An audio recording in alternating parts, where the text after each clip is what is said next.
Hello, welcome back to the channel. Today we're diving straight into how to use teamwork.com for task ranking and prioritization. This is your full guide for 2025, so let's get started. First things first, log into teamwork.com. The reason we do this is to access your project dashboard. This is where all your tasks live and where you'll do your ranking and prioritizing.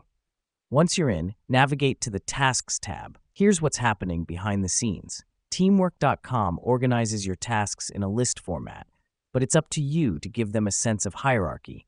This helps us because it streamlines your workflow and ensures crucial tasks are not overlooked. Now that we've done that, it's time to start ranking. To do this, simply click and drag tasks to reorder them according to their importance. Let me explain why this matters. By ranking your tasks, you're setting clear priorities for your team, ensuring everyone knows what needs to be tackled first. Next up, we're going to assign a priority level. Click on a task to open it. Then on the right-hand side, click on the priority drop-down menu and choose the relevant level: low, medium, high, or urgent. This is important because it visibly highlights the urgency of tasks and helps your team manage their time effectively. But what if you have tasks that are contingent on one another? That's where dependencies come in.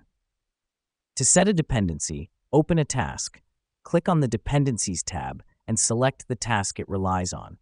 The reason we do this is to ensure tasks are completed in the right order, keeping your project on track. That's it. You've now learned how to use teamwork.com for task ranking and prioritization. Remember, the key is to keep your tasks organized and clear for your team. A well-structured task list leads to a well-run project. Thanks for tuning in, and we'll see you in the next video.